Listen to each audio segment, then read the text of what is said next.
Hello everyone, welcome back to my YouTube classes. दोस्तों, आज हम बात करने वाले हैं फिजिकल ज्योग्राफी पार्ट सेकंड यानी BA BSc physical geography third semester की बात करने वाले हैं। जैसा कि आप जानते हो, ये एग्जाम टाइम चल रहा है और हमने फर्स्ट सेमेस्टर के लिए फिजिकल ज्योग्राफी पार्ट फर्स्ट में जो क्वेश्चन दिए थे 95% हमारे पेपर से मिले हैं। तो उसी उम्मीद के साथ हम आपके लिए लेकर आए हैं थर्ड सेमेस्टर के लिए physical geography part second. Important question है, इसमें हम आपको कुछ क्वेश्चन बताने वाले हैं और एग्जाम से 2 दिन पहले हम फाइनल 6 क्वेश्चन बताएंगे। तो पहला क्वेश्चन है हमारा, अच्छे से नोट कर लेना। वायुमंडल की परिभाषा देते हुए इसके संगठन को समझाइए। यानी कि आपको इसमें वायुमंडल की पहले 1 या 2 परिभाषा देनी है अच्छे से, और आपको ध्यान रखना है जो परिभाषा दो उसको इन्वर्टेड कोमा चालू करके और जहाँ एंड हो वहाँ आपको बंद कर देना है। और इसके संगठन में यानी कि कौन कौन से पार्ट्स इसमें शामिल है, जैसे गैस, जलवाष्प, धूलकण, ज्वालामुखी राख आदि विभिन्न तत्वों का आपको विस्तार से वर्णन करना है। नेक्स्ट क्वेश्चन है हमारा, वायुमंडल की विभिन्न परतों का वर्णन कीजिए। इसमें आपको बताना है वायुमंडल का जो भाग है जिसमें सौरमंडल, क्षोभ सीमा, समताप मंडल, समताप सीमा आदि का विस्तार से आपको वर्णन करना है। यानी कि सभी परतों का विस्तृत विवरण आपको देना है, जिसमें गैसों की मात्रा, ऊंचाई और विशेषताओं का वर्णन करना है। नेक्स्ट क्वेश्चन है प्रश्न नंबर 3, सूर्यताप किसे कहते हैं? सूर्यताप के वितरण को प्रभावित करने वाले कारकों को समझाइए।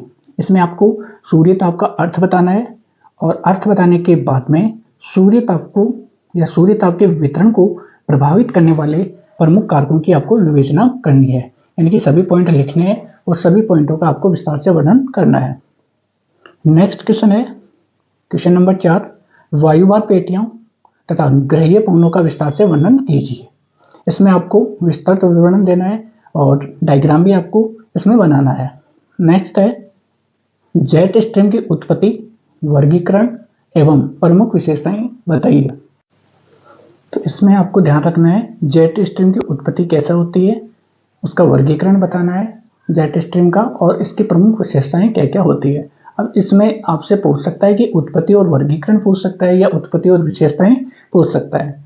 नेक्स्ट क्वेश्चन है बादलों का निर्माण कैसे होता है? बादलों का वर्गीकरण प्रस्तुत कीजिए। बादलों के निर्माण की जो प्रक्रिया है उसको समझाना है और बादलों के जो प्रकार हैं, बादल कितने प्रकार के होते हैं, यानी कि क्लाउड्स का क्लासिफिकेशन आपको देना है। नेक्स्ट है उष्णकटिबंधीय चक्रवातों की उत्पत्ति, प्रकार व मौसम का वर्णन कीजिए। उष्णकटिबंधीय जो चक्रवात है उनकी उत्पत्ति कैसे होती है, कितने प्रकार के होते हैं और मौसम का विस्तार से वर्णन करना है। दोस्तों, इसमें आगे भी क्वेश्चन है तो आप ऐसा नहीं कि स्किप करके जल्दी से निकल जाओ, बहुत इंपॉर्टेंट क्वेश्चन है। नेक्स्ट है बनावट के आधार पर महासागरीय तली का विभाजन करते हुए वर्णन कीजिए।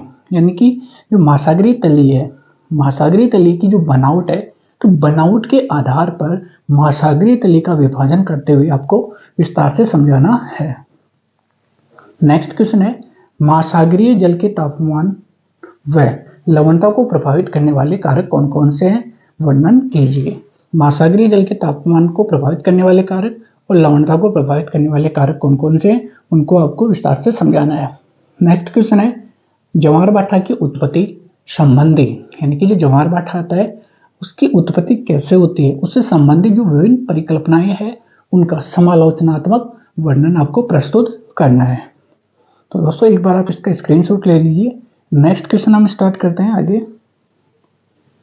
अगला क्वेश्चन है महासागरीय धाराओं से क्या अभिप्राय है? प्रशांत महासागर की धाराओं का वर्णन कीजिए। आपको इसमें महासागरीय धाराओं का अर्थ बताना है कि महासागरीय धाराएं क्या होती है, साथ ही साथ आपको बताना है प्रशांत महासागर की जो धाराएं हैं, प्रमुख जो धाराएं हैं उनका विस्तार से आपको वर्णन करना है। और लास्ट क्वेश्चन है हमारा चार्ल्स डार्विन के निमज्जन या अवतरण सिद्धांत की व्याख्या कीजिए। चार्ल्स डार्विन महोदय ने जो निमज्जन अथवा अवतरण का जो सिद्धांत दिया था उसको समझाना है। और इसके अथवा में एक क्वेश्चन है डेली महोदय के हिमनद नियंत्रण सिद्धांत की व्याख्या कीजिए। इंपॉर्टेंट क्वेश्चन है, अभी आप इनको अच्छे से तैयार कर लीजिए और एग्जाम से 2 दिन पहले 2 दिन पहले मैं आपको फाइनल 6 क्वेश्चन बताऊंगा जिनमें से आपका 95% पेपर मिल जाएगा। अगर कुछ समझ में नहीं आया तो आप कमेंट करके पूछ सकते हो, और साथ ही साथ आप चाहते हो कि हम इसका हल भी करवाएं तो कमेंट करके ज़रूर बताना। और वीडियो पसंद आए तो वीडियो को लाइक करना, चैनल को सब्सक्राइब करना और ज़्यादा से ज़्यादा अपने दोस्तों के साथ शेयर करना। धन्यवाद दोस्तों।